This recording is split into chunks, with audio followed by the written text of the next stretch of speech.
हामीहरू आज घुम्न आएको छौँ कुन ठाउँबाट कान्छे उसीको दाइ बुजु उसीको दाइ बुजु भन्ने ठाउँमा नेपालबाट आउनु भएको थियो म पनि हिजो समयवश आएको बेला है आज हामीहरू सब परिवार घुम्न जाँदैछौँ घुमौँ न सबैजना सँगै हामी फिजिकल्ली घुम्छौँ तपाईँहरू भर्चुअल्ली घुम्नुहोस्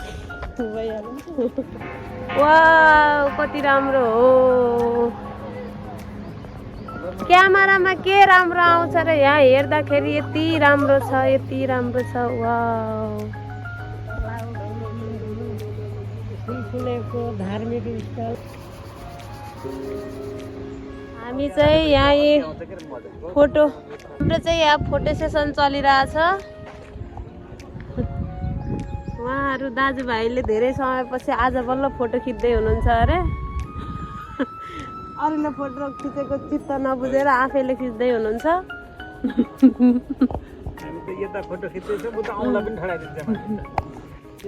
आज जाडो भए पनि मम्मीलाई हिँड्नुहोस् कपडा ताता लगाएर भनेर पानी आए पनि हामी हिँड्न चाहिँ छोडिएन होइन मम्मी मम्मीका खुट्टा दुखे पनि खचाङ गर्दै भए पनि जसरी भए पनि हामी हिँड्न चाहिँ छोडिएन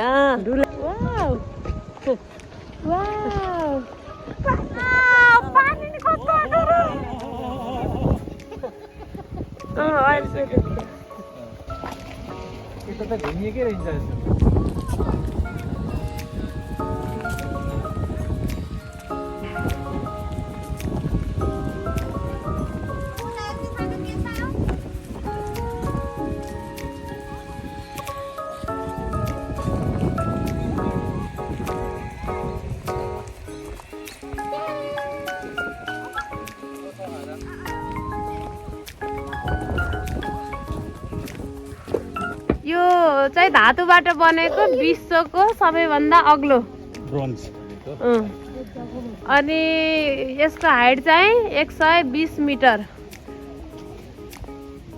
अनि हामी चाहिँ त्यहाँ देखिएको तीनवटा धर्का जस्ता भए जस्तो ठाउँमा हामी त्यहाँ गएर हेर्न सकिन्छ माथि त्यहाँ पनि जान मिल्छ यो सिजन चाहिँ एकदम राम्रो अगरबत्ती बाल्न मिल्छ मम्मी भित्र हेर्नु त यसमा अगरबत्ती बाल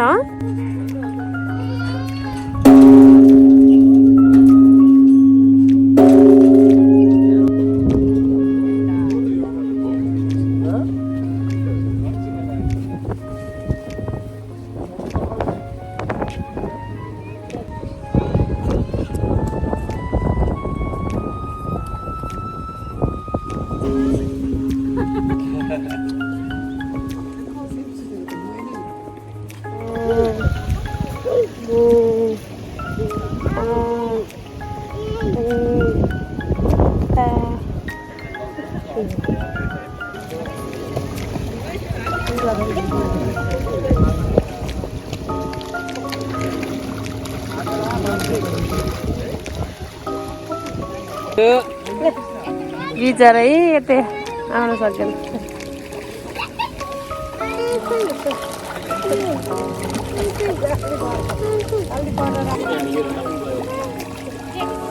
यहाँ भित्र हिँड्नुभयो मम्मी अघि बाहिर देखिएको ठुलो मूर्तिको भित्र हिँड्दैछौँ हामी मम्मी अहिले हामी यहाँ छौँ होइन अब हामी यहाँसम्म जान मिल्छ यहाँभन्दा माथि जान मिल्दैन 85 मिटर माथिसम्म जान मिल्छ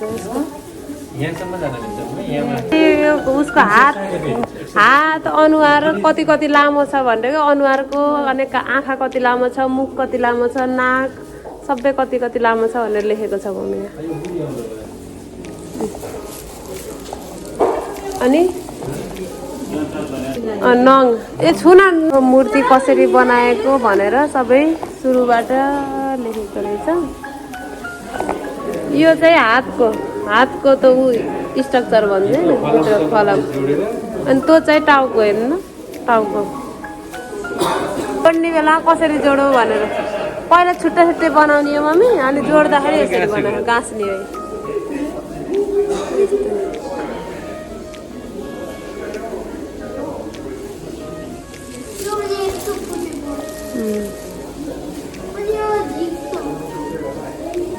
यो चाहिँ 5 तलाबाट माथि सानो सानो यो सहरबाट मात्रै हेर्न मिल्छ।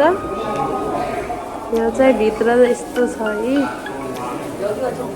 गौतम बुद्ध जन्मेको लुम्बिनी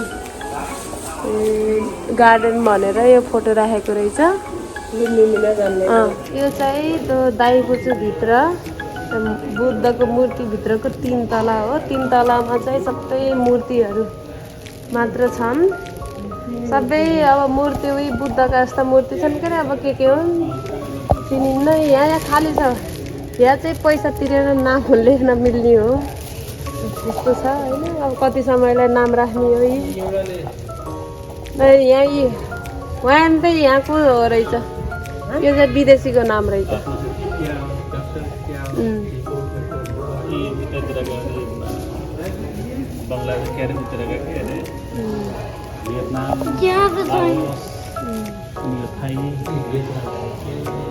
पैसा तिर्न पर्ने होला कि नाम लेखेर। सबै यो घरै यो जताततै मूर्ति सब। कस्तो लाग्यो मामी? रमाइलो लाग्यो। देख्दाखेरि आनन्द भयो। थकाइ पनि बिर्सियो। खुट्टा दुखेको छैन अहिले भनेपछि। दुखेका छन् दुखेका पो छन् होइन। यो चाहिँ दोस्रो तला। दोस्रो तलामा फेरि यहाँ अब के हो फोटासोटा के छन्। यहाँ बसेर पढ्न अर्न लेख्न सबै गर्न मिल्छ। बस्न आराम गर्न नै मिल्छ।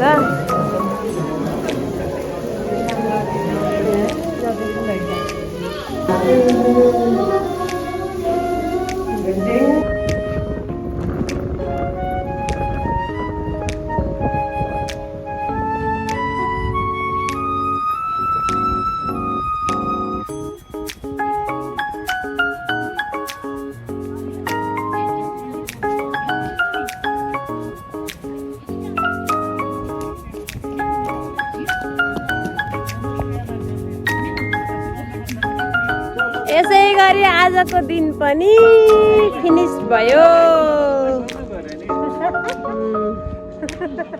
आजको दिन कस्तो भयो मम्मी? रमाइलो भयो।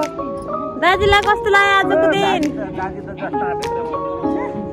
यतिन्जेल भिडियो हेरेर साथ दिनुभयो। हजुरहरूलाई यही फुलको वर्षा धेरै धेरै धन्यवाद।